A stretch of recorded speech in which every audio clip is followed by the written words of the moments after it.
भीष्म पितामह। भीष्म पितामह पूर्व जन्म में कौन थे? किसके श्राप के कारण उन्हें मनुष्य योनि में जन्म लेना पड़ा? उनके गुरु कौन थे और उन्हें क्यों अपने ही गुरु से युद्ध करना पड़ा? भीष्म पितामह पूर्व जन्म से लेकर उनकी इच्छा मृत्यु तक की संपूर्ण कथा इस प्रकार से है। पूर्व जन्म में वसु थे।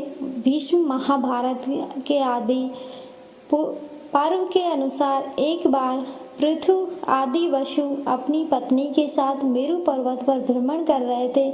वहां वशिष्ठ ऋषि का आश्रम भी था। एक वसु पत्नी की दृष्टि ऋषि वशिष्ठ के आश्रम में बंधी नंदिनी नामक गाय पर पड़ी। उसने उसे अपने पति ध्रुव नामक वसु को दिखाया और कहा कि वो ये अपनी सखियों के लिए चाहती है।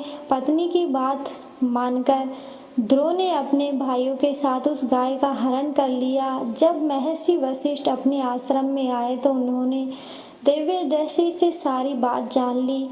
वसुओं के इस कार्य से क्रोधित होकर ऋषि ने उन्हें मनुष्य योनि में जन्म लेने का श्राप दे दिया। जब सभी वसु ऋषि वशिष्ठ से क्षमा मांगने आए तब ऋषि ने कहा कि तुम सभी को वसुओं को तो शीघ्र ही मनुष्य योनि से मुक्ति मिल जाएगी, लेकिन इस ध्रुव नामक वसु को अपने कर्म भोगने के लिए बहुत दिनों तक पृथ्वी लोक पर रहना पड़ेगा। महाभारत के अनुसार ध्रुव नामक वसु ने गंगा पुत्र भीष्म के रूप में जन्म लिया था। श्राप के प्रभाव से वे लंबे समय तक पृथ्वी पर रहे तथा अंत में इच्छा मृत्यु से प्राण त्यागे। कैसे हुआ भीष्म पितामह का जन्म? भीष्म पितामह के पिता का नाम राजा शांतनु था। एक बार शांतनु शिकार करते करते गंगा तट पर जा पहुंचे। उन्हें वहां पर एक सुंदर स्त्री को देखा। उसके रूप को देखकर शांतनु उस पर मोहित हो गए। शांतनु ने उसका परिचय पूछते हुए उसे अपनी पत्नी बनाने को कहा। उस स्त्री ने बात मान ली, लेकिन एक शर्त रखी कि आप कभी मुझे किसी भी काम के लिए नहीं रोकेंगे, अन्यथा उसी पल मैं आपको छोड़कर चली जाऊंगी। शांतनु ने यह शर्त स्वीकार कर ली तथा उस स्त्री से विवाह कर लिया। इस प्रकार दोनों का जीवन सुख पूर्वक बीतने लगा। समय बीतने पर शांतनु के 7 पुत्रों ने जन्म लिया, लेकिन सभी पुत्रों को उस स्त्री ने गंगा नदी में डाल दिया। शांतनु यह देखकर भी कुछ नहीं कर पाए, क्योंकि उन्हें डर था कि यदि मैंने इसका कारण पूछा तो यह मुझे छोड़कर चली जाएगी। 8वां पुत्र होने पर जब वह स्त्री उसे भी गंगा में डालने लगी तो शांतनु ने उसे रोका और पूछा कि वह ऐसा क्यों कर रही है। उस स्त्री ने बताया कि मैं देव नदी गंगा हूँ तथा जिन पुत्रों को मैंने नदी में डाला था वे सभी वे वसु थे जिन्हें वरिष्ठ ऋषि ने श्राप दिया था। उन्हें मुक्त करने के लिए ही मैंने इन्हें नदी में प्रभावित किया है। आपने शर्त ना मानते हुए मुझे रोका, इसलिए मैं अब जा रही हूँ। ऐसा कहकर गंगा शांतनु के 8वें पुत्र को लेकर अपने साथ चली गई। देवव्रत भी भीष्म पितामह का असली नाम गंगा जब शांतनु के 8वें पुत्र को साथ लेकर चली गई तो राजा शांतनु बहुत उदास रहने लगे। इस तरह थोड़ा और समय बीता। शांतनु एक दिन गंगा नदी के तट पर घूम रहे थे। वहां उन्होंने देखा कि गंगा में थोड़ा सा जल रह गया और वह भी प्रभावित नहीं हो रहा है। इस रहस्य का पता लगाने के लिए जब शांतनु आगे गए तो उन्होंने देखा कि एक सुंदर व दिव्य युवक अस्त्रों का अभ्यास कर रहा और उसने अपने बाणों के प्रभाव से गंगा की धारा रोक दी है। यह दृश्य देखकर शांतनु को बड़ा आश्चर्य हुआ। तब वहां शांतनु की पत्नी गंगा प्रकट हुई और उन्होंने बताया कि यह युवक आपका 8वां पुत्र है। इसका नाम देवव्रत है। इसने वशिष्ठ ऋषि से वेदों का अध्ययन किया है तथा परशुराम जी से इसने समस्त प्रकार के अस्त्र शस्त्रों को चलाने की कला सीखी है। यह श्रेष्ठ धनुर्धर है तथा इंद्र के समान इसका तेज है। देवदत्त का परिचय देकर गंगा उसे शांतनु को सौंपकर चली गई। शांतनु देवदत्त को लेकर अपनी राजधानी में लेकर आए तथा शीघ्र ही उस युवक युवराज बना दिया। गंगा पुत्र देवदत्त ने अपने अच्छे व्यवहार के कारण शीघ्र प्रजा को अपना हितैषी बना लिया, इसलिए देवदत्त का नाम भीष्म।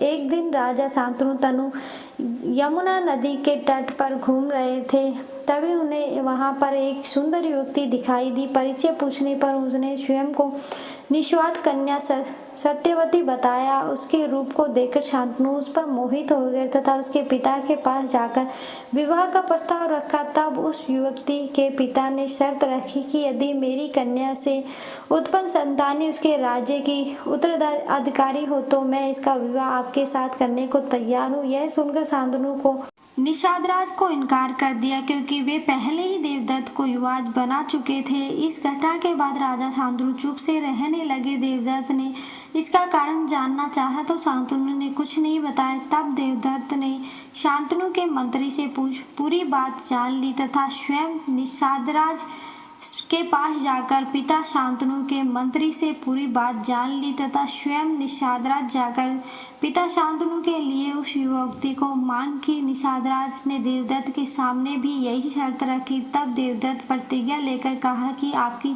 पुत्री के गर्भ से उत्पन्न महाराज शांतनु की संतान ही राज्य की उत्तराधिकारी होगी। तब निषादराज ने कहा कि यदि तुम्हारी संतान ने मेरी पुत्री के संतानों को मारकर राज्य प्राप्त कर लिया तो क्या होगा। तब देवदत्त ने इस सबको सामने अखंड ब्रह्मचार्य की प्रतिज्ञा दी। तब सरस्वती को ले जाकर अपने पिता को सौंप दिया। तब पिता शांतनु ने देवदत्त को इच्छा मृत्यु का वरदान दिया। देवदत्त की इस भीषण प्रतिज्ञा के कारण ही उनका नाम भीष्म पड़ा। भीष्म ने क्योंकि आपने इस गुरु से युद्ध। महाभारत के अनुसार भीष्म काशी में हो रहे स्वयंवर में काशी राज की पुत्रियों अंबिका और अंबालिका को अपने छोटे भाई विचित्रवीर्य के लिए उठा लाए थे। तब अंबा ने भीष्म को बताया कि वह मन ही मन किसी और को अपना पति मान चुकी है। तब भीष्म ने उसे ससम्मान छोड़ दिया, लेकिन हरण के लिए जाने पर उसने अंबा को स्वीकार नहीं किया। तब अंबा भीष्म के गुरु परशुराम के पास पहुंची और उन्हें अपनी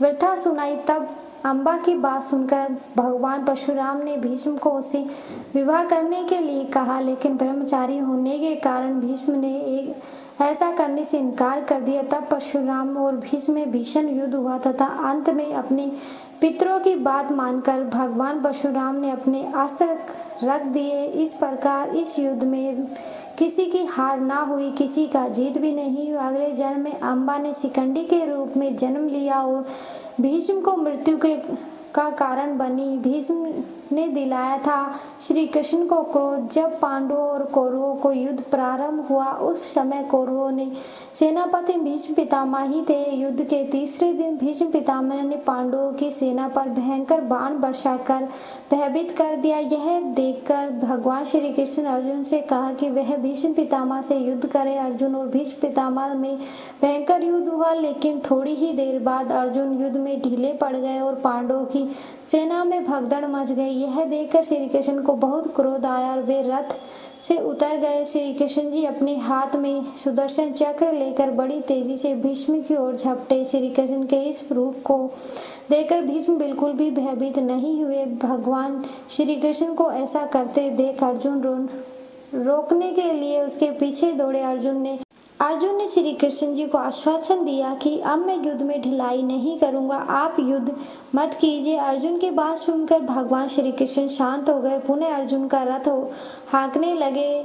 भीष्म ने स्वयं बताया कि अपनी मृत्यु का रहस्य। महाभारत के युद्ध में भीष्म पितामह ने पांडव सेना में भयंकर हाहाकार मचाई। पांडव भी भीष्म का यह रूप देखकर डर गए। तब उन्होंने भगवान श्री कृष्ण जी से भीष्म पितामह को हराने का उपाय पूछा। तब भगवान श्री कृष्ण जी ने कहा कि यह उपाय तो स्वयं भीष्म ही बता सकते हैं। तब पांचों पांडव भगवान श्री कृष्ण जी के साथ भीष्म पितामह से मिलने गए और उनसे पूछा कि आपको युद्ध में कैसे हराया जा सकता है। तब भीष्म बताया कि तुम्हारी सेना में जो शिखंडी है वह पहले एक स्त्री था, आज मैं पुरुष बना। अर्जुन यदि शिखंडी को आगे करके मुझ पर बाणों का प्रहार करे, वह जब मेरे सामने हो गए तो मैं बाण नहीं चलाऊंगा। इस मौके का फायदा उठाकर अर्जुन मुझे बाणों से घायल कर दे। इस प्रकार मुझ पर विजय प्राप्त करने के बाद ही तुम यह युद्ध जीत सकते हो। ऐसे हुए भीष्म पितामह की पराजय। महाभारत युद्ध के 10वें दिन भी भीष्म पितामह ने पांडवों की सेना में भयंकर तबाही मचाई। यह देखकर युधिष्ठिर ने अर्जुन से भीष्म पितामह को रोकने के लिए कहा। अर्जुन शिखंडी को आगे करके भीष्म से युद्ध करने पहुंचे। शिखंडी को देखकर भीष्म ने अर्जुन पर बाण नहीं चलाया और अर्जुन आपने तीखे बाणों से भीष्म पितामह को बींधने लगे। इस प्रकार बाणों से छल्ली होकर भीष्म पितामह सूर्यास्त के समय अपने रथ से गिर गए। उस समय उनका मस्तक पूर्व दिशा की ओर था। उन्होंने देखा कि इस समय पूर्व सभी दक्षिणायन में थे। सभी मृत्यु का उचित समय नहीं है, इसलिए उन्होंने उस समय अपने प्राणों का त्याग नहीं किया। युधिष्ठिर को दिया धर्म ज्ञान। महाभारत युद्ध की समाप्ति के बाद भगवान श्री कृष्ण ने युधिष्ठिर से कहा कि इस समय भीष्म पितामह बाणों की शैया पर है। आप उनके पास चलकर उनके चरणों को प्रणाम कीजिए और आपके मन में जितने भी संदेह हो उनके बारे में पूछ लीजिए। श्री कृष्ण जी की बात मानकर युधिष्ठिर भीष्म पितामह के पास गए और उनसे धर्म अर्थ काम और मोक्ष का ज्ञान प्राप्त किया। युधिष्ठिर को ज्ञान होने के बाद भीष्म पितामह ने उनसे कहा कि अब तुम जाकर न्याय पूर्वक शासन करो। जब सूर्य उत्तरायण में हो जाए उस समय फिर मेरे पास आना। ऐसे त्याग्यो भीष्म पितामह ने अपने प्राण। जब सूर्यास्त उत्तरायण में हो गए तब युधिष्ठिर सहित सभी लोग भीष्म पितामह के पास पहुंचे। उन्हें देखकर भीष्म पितामह ने कहा कि इन तीखे बाणों पर शयन करते हुए मुझे 58 दिन हो गए। उन्होंने श्री कृष्ण जी को संबोधित करते हुए कहा कि अब मैं प्राणों को त्याग करना चाहता हूँ। ऐसा कहकर भीष्म पितामह कुछ देर तक चुप रहे।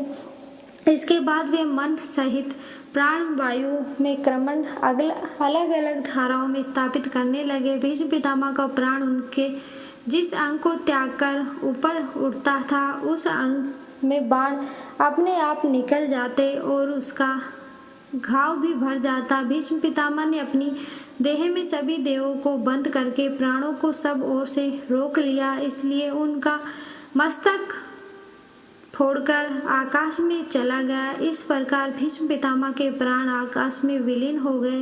वीडियो अच्छी लगी तो वीडियो को लाइक करें, चैनल को सब्सक्राइब जरूर करें। धन्यवाद।